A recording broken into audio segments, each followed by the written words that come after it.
Hallelujah, praise God. आइए हम आज के कलाम की ओर बढ़ते हैं। पुराने नियम में से ड्यूटेरोनॉमी यानी कि व्यवस्था विवरण 8वां अध्याय वचन 3 और 4। व्यवस्था विवरण ड्यूटेरोनॉमी उसका 8वां अध्याय वचन 3 और 4।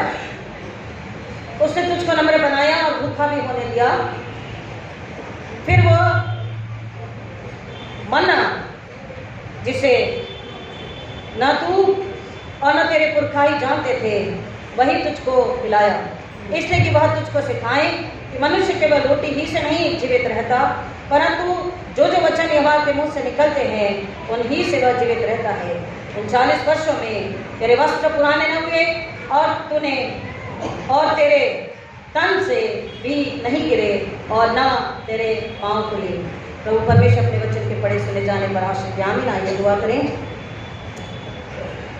खुदा यीशु के नाम में पाक उनके हाथों में आते हैं और पाक उनके जरिए आपसे दुआ करते हैं कि आत्मिक बुद्धि समझ भूख प्यास से बढ़ दीजिए, मेरे ओटो का गनीत से छुए, अपनी इच्छा आप सबों को दीजिए और हम सब एक कदम विश्वास में बढ़े, आत्मिक ईमान में दृढ़ हो और खुदावन वचन के लिए भूखे प्यासे होकर फल लाने वाले वह हिस्सा होने दीजिए। मांगते खुदा यीशु मसीह के नाम में आमीन।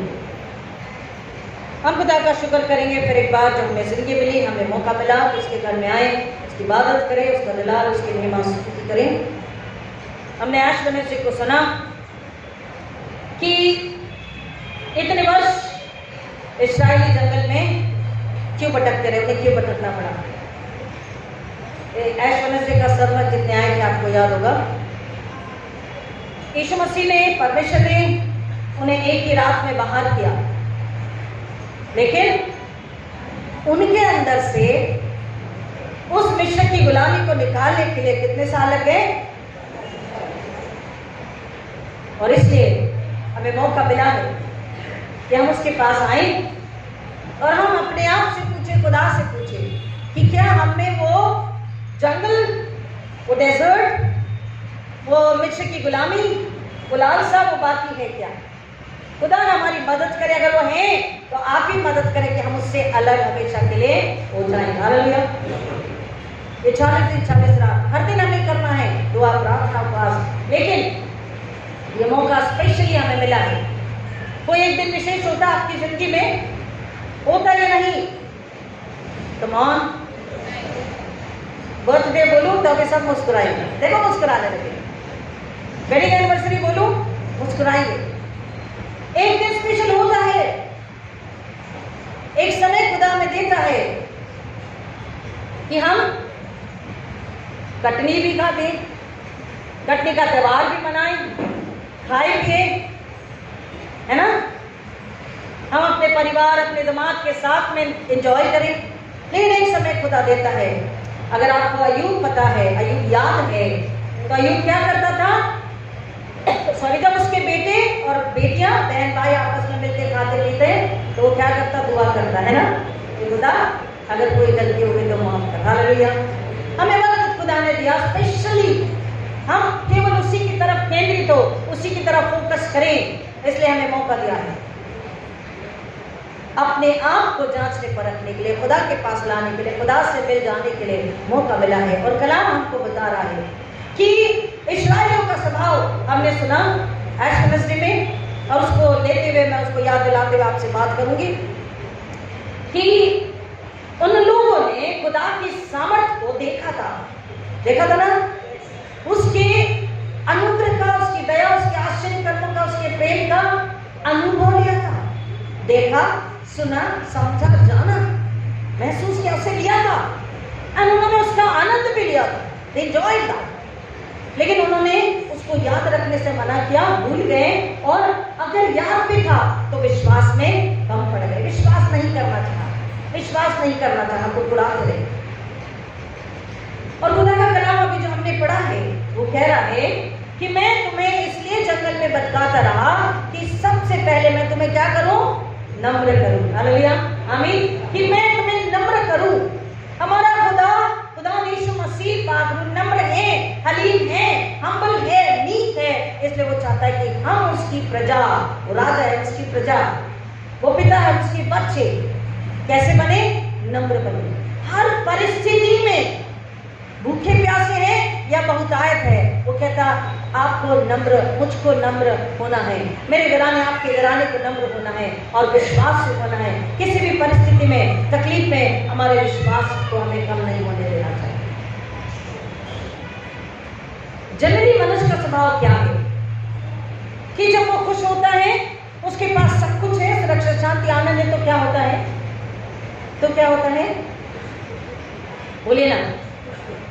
और आत्मिक रूप से क्या होता है? खुश तो होते, लेकिन आत्मिक रूप से क्या होता है? आपको अच्छा नहीं लगता कि दुआ में धन्यवाद में कम पड़ जाते? राइट, क्योंकि सब अच्छा है, लेकिन जब दुख है, पीड़ा है, कमी घटी है, दर्द है, बीमारी है, अकेलापन है, नाम लड़ाई है, तो हम क्या करते हैं? बार बार खुदा के पास आते हैं, है ना? बार बार आते हैं, उससे कहते हैं खुदा सुनना, तू सुनता क्यों नहीं? सुनना, बस उससे सुन ही कहते रहते हैं।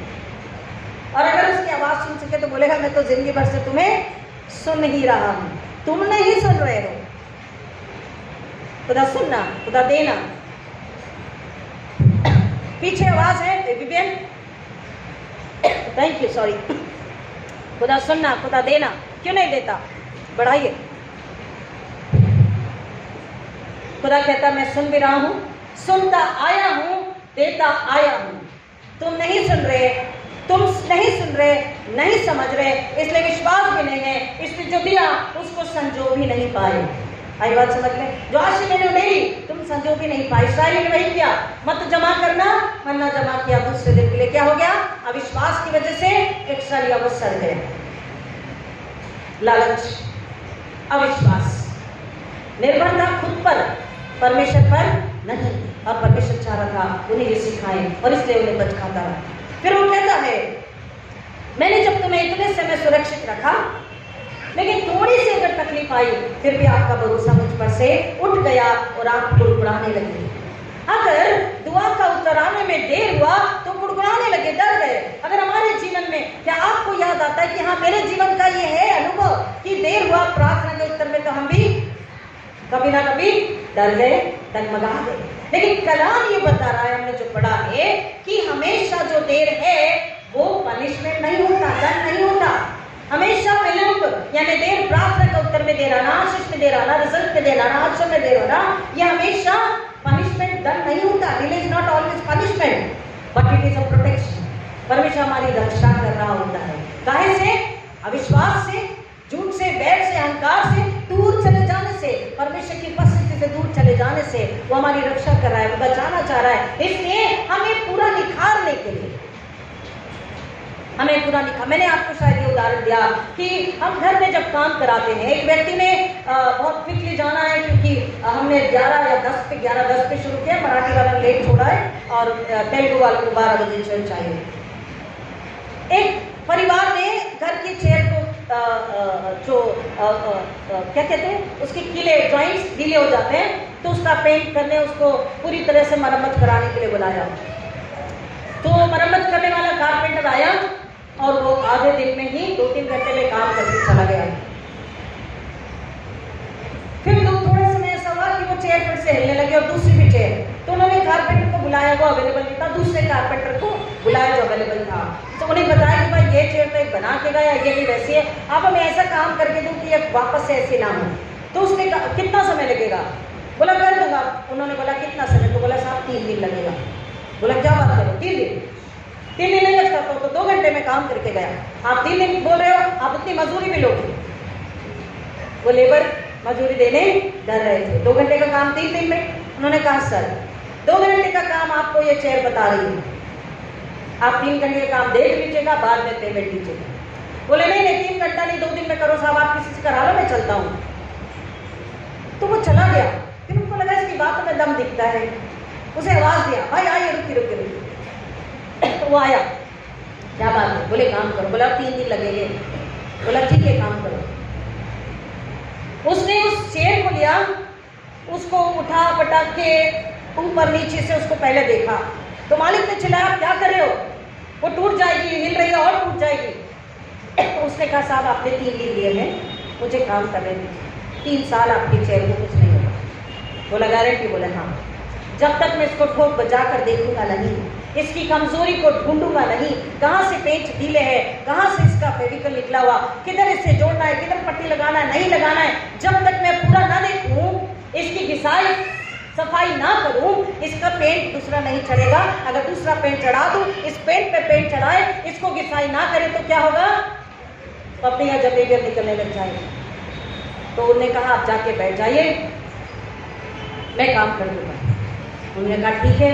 थोड़ी देर बाद फिर आए, बोले काम कर रहे हो कि नहीं? मैं तो लेबर का तमाम खाता है, गुटखा खाता है, चाय मांगता है, काम नहीं करता। बोले मुझे कुछ नहीं चाहिए, मैं काम करूँगा। उसने उसे देखा, परखा, उसे झटका, पहले उसकी धूल जाले निकाले। धूल जाले होते हैं ना, ये बेंचेस के नीचे भी होंगे, हमारे घर की चेयर के नीचे भी होते हैं, अगर 8 दिन 15 दिन में साफ नहीं करे तो। और जाले धूल इधर भी जमते हैं, अगर उपवास प्रार्थना पश्चाताप ना करे तो। उसने उसकी धूल निकाली, जाला निकाला, एक एक जॉइंट्स को देखा कहाँ लूज है, क्या है, और उसकी पूरी घिसाई करी, उसके सारे किले निकाले, जो लूज था सब निकाल दिया, और सारा सब कुछ नए किले नए स्क्रू लगा करके पहले उसको टाइट किया, खूब बजा कर देखा, वजन रखा, खड़े हुआ, उनसे कहा बैठ करके देखो, उसकी घिसाई करी, फिर उस पर पहले तारपेन लगाया, उसे सूखने रख दिया। मालिक कहता आप फिर आओगे, 4 दिन लगाओगे, उतना पैसा? बोला नहीं साहब 3 दिन में हो जाएगा। दूसरे दिन आया, तीसरे दिन आया, उसको पेंट लगाया, उसे सिखाया, और जब सूख गई उन्हें कहा आप इस पर खड़े हो जाइए, कूदिए, इसको पटक दीजिए, आप इस पर 100 किलो का वजन रख दीजिए, इससे कुछ नहीं होगा। तब घर वाले की समझ में आया कि हाँ इससे वक्त क्यों लगा। वो 2 घंटे में करके गया, मजदूरी लेके गया, लेकिन एक दिन भी वो चेयर ठीक से स्थिर खड़ी नहीं रह सकती। कलाम हमें यही बताता है, खुदा जब भटका रहा था हमें बनाने के लिए, hallelujah, delay is not every time a punishment. देर हमेशा दंड नहीं है, हमें वो बनाता है, हमें सुरक्षित रखता है। अविश्वास, पाप, अदब से, जल्दबाजी से वो सुरक्षित रखना चाहता है, वो बनाना चाहता है, निकालना चाहता है। इसलिए प्रार्थना के उत्तर पे देर होती है। उनको लगा देर यानी कि दूसरा रिजेक्शन, हमें तो खुदा ने त्याग दिया है, अब वो हमें याद नहीं रखता। लेकिन खुदा उन्हें ना केवल बना रहा था, निखार रहा था, ना उनकी रक्षा कर रहा था। परमेश्वर हमेशा हमेशा के लिए अपनी बाहों में अपने पास उन्हें सुरक्षित जगह देना चाह रहा था, कि वो ऐसे आत्मा में परिवर्तित हो जाएं, ऐसे रेस्टोर, ऐसे ट्रांसफॉर्म हो जाएं कि वो परमेश्वर की उपस्थिति से कभी भी दूर न जाए। अगर कोई खींचना भी चाहे खुदा की उपस्थिति से दूर, तो वो दूर न होने पाए। ऐसा खुदा उन्हें निखारना चाहता था, उन्हें तोड़ मरोड़ के बनाना चाहता था, उन्हें ढालना चाहता था। हम मिट्टी है, वो कुम्हार है। वो कह रहा है, लेके आएंगे मेरे साथ में, उसने तुझको नम्र बनाया और भूखा भी होने दिया। फिर वह मन्ना, जिसे ये लाइट यहाँ की बिल्कुल ठीक नहीं है, हाँ बिल्कुल प्रकाश कम है, जिसे न तूने और न तेरे पुरखा ही जानते थे, वही तुझको खिलाया, इसलिए कि वह तुझको सिखाए। वो मन्ना, वो खाना जिसके लिए ना उन्होंने मेहनत करी, ना उन्होंने बीज बोया, ना उन्होंने फसल काटी, ना खाद पानी दिया, ना मेहनत करी। वो कह रहा है कि मनुष्य की जिंदगी, मनुष्य के लिए जीवन, रोटी, जल खुदा के शब्द है, उसकी वाणी है, उसकी आवाज है, उसका वचन है। हालेलुया। जिंदगी कौन है? परमेश्वर के मुख से निकला वचन। जिंदगी जमीन से नहीं आती, जमीन से उगे अनाज से, सब्जी बाजी से, पाले से, फूल से नहीं आती। ये कलाम बता रहा है, कह रहा है उसने तुझे नम्र होने के लिए तुझे वहां पर उस समय को उतना लगने दिया, उतना समय गुजारने दिया कि तुझे नम्र करे। उसने वो रोटी तुझे खिलाई जो ना तेरे बाप दादों ने मेहनत करी, ना तूने, तुम तो जानते भी नहीं थे, लेकिन बिना मेहनत के तुम्हें वो रोटी खिलाई।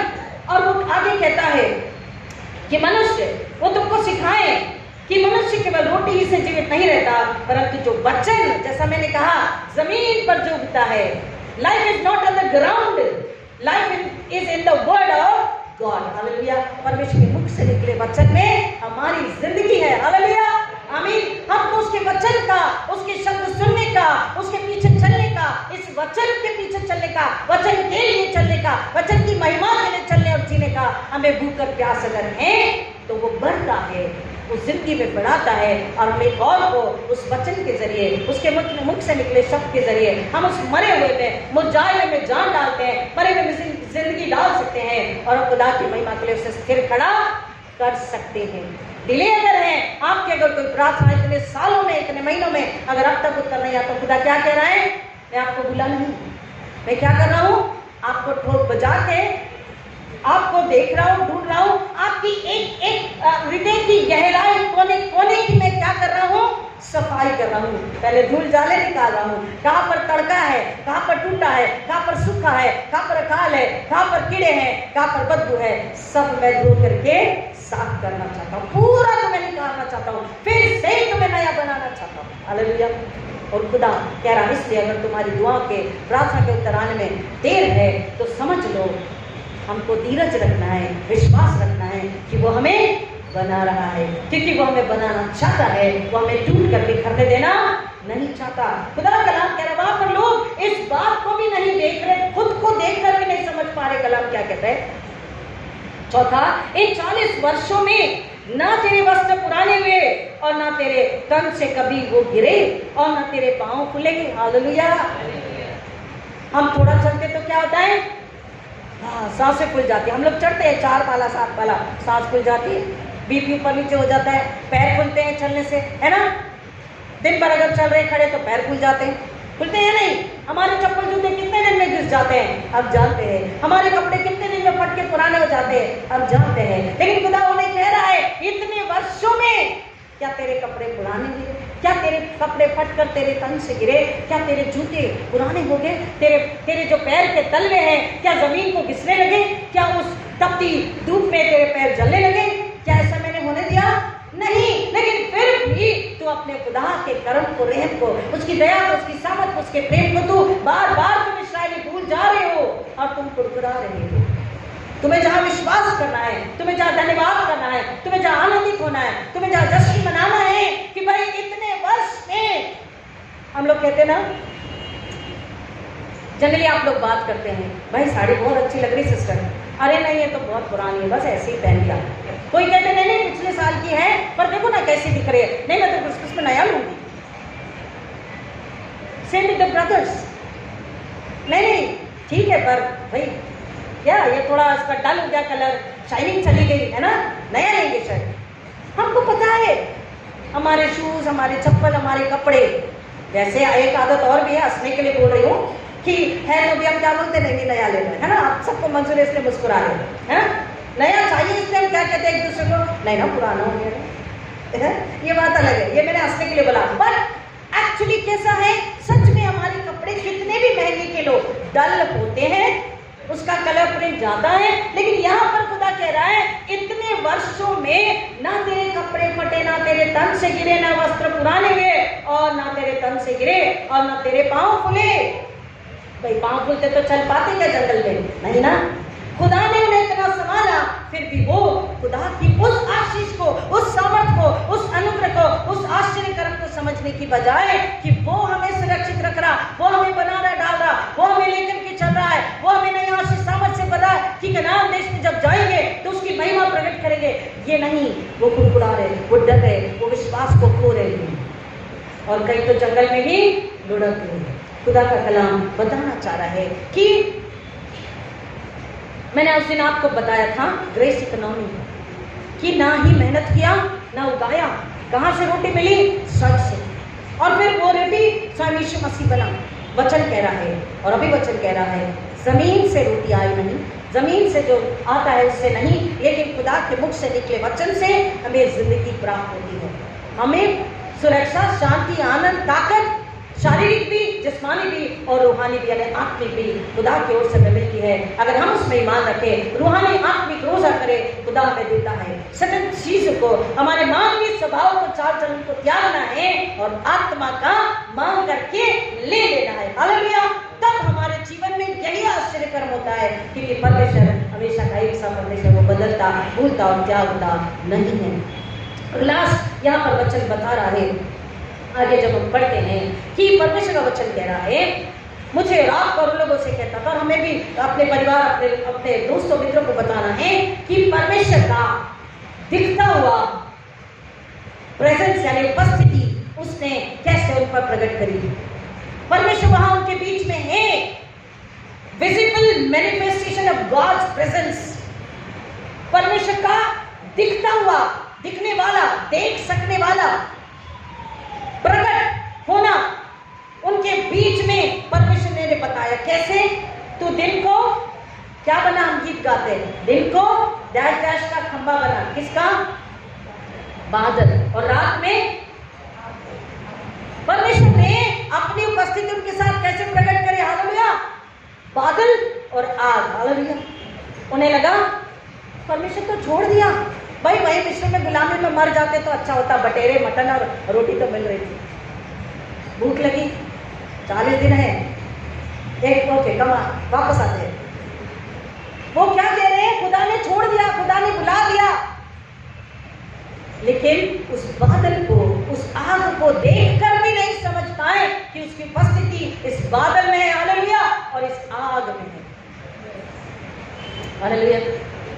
हमने संडे स्कूल में गीत को गाया, हम अपने बच्चों को सिखाते हैं, लेकिन हम भूल जाते हैं कि चाहे तपती धूप, लेकिन पाप का अंधकार अगर है तो रोशनी बन के वो हमारे, उसकी आग है, हमारी रक्षा करती है। शैतानी हम लोग से बचाती है। बादल और आग उसकी उपस्थिति को वहां प्रकट कर रहे थे। उन्हें उस अंधकार में प्रकाश, रोशनी, ताजगी, आनंद, परमेश्वर उनके साथ चल रहा था बादल और आग के रूप में। लेकिन फिर भी वो इस्राएली क्या कर रहे थे? डरपोकी में, कमजोरी में, भूख में क्या कर रहे थे? कुड़कुड़ा रहे थे। क्या कर रहे थे? कुड़कुड़ा रहे थे। बल्कि उन्हें क्या करना था? हालेलुया, स्तुति करें, उन्हें धन्यवाद करना था, स्तुति करना था, जय के गीत गाना था। और आज खुदा हमसे ही चाहता है, अगर मेरे आपके जीवन में कहीं कोई अंधकार है, कहीं कोई जंगल है, कहीं कोई कुड़कुड़ाहट है, कहीं कोई डर है, भविष्य की चिंता, परेशानी है, दुख है, अकेलापन है, बीमारी है, कमाई में बरकत नहीं है, कमाई में बरकत नहीं है, उसकी वजह कोई और है, लेकिन सच्चाई आपका जीवन जीते हुए भी, लेकिन अगर आजमाइश सामने है, यह वक्त लग रहा प्रार्थना को तराने, आशीष आने में, तो कहता है मैंने तुम्हें बुलाया नहीं, मैंने तुम्हें त्यागा नहीं, मैंने तुम्हें छोड़ा नहीं, मैं तुम्हारे साथ हूं। आत्मा में देखो तुम मुझे अपने साइड में, अपने दाहिने हाथ में मेरी उपस्थिति को पाओगे। आत्मा से भूखे प्यासे हो जाओ, मैं तुम्हें दिखूंगा। आत्मा के कान खोलो, तुम मेरी आवाज को सुन पाओगे और तुम मेरी उपस्थिति में आनंदित होगे, जय जयकार धन्यवाद की गीत गाओगे, और तुम्हारी गवाही एक और को आत्मा में तरोताजा करेगी, आनंदित करेगी, उसको जीवन में लाएगी, उसके डर से उसे निकालकर दृढ़ता और सामर्थ्य में लाएगी, उसकी आत्मिक कमजोरी से निकालकर उसके अंदर दृढ़ विश्वास को लाएगी। मैंने इसीलिए तुम्हें ये सारी बातें मूसा से बोला, लिख ये सारी बातें जो इस कलाम में लिखी हुई है, इसलिए लिखी हुई है हम पढ़े, समझे, जाने, उसमें खो जाएं, उसमें गुम हो जाएं, उसको अपने साथ लेके चले, अपने घराने को बताएं, अपने पड़ोस, अपने मित्र को बताएं, आने वाली पीढ़ी को बताएं, अपने मित्र, अपने पड़ोसी को बताएं कि डरो मत, दुखी मत हो, परेशान मत हो। तो असंभव को संभव करने वाला यहोवा परमेश्वर, वायदे का सच्चा और पक्का परमेश्वर, उसके मुख से निकले शब्द से हम जीवित रहते हैं, उसके स्पर्श से हम चंगाई, सुरक्षा, शांति, आनंद को पाते हैं, और उसकी उपस्थिति में हम आनंदित होते हैं, और शैतान संसार शरीर हार के चला जाता है, क्योंकि उसमें हम जय को पाते हैं, हम आनंद को पाते हैं। प्रभु में आनंद की भरपूरी है, और परमेश्वर में हम जयवंत से बढ़कर है। Hallelujah, hallelujah.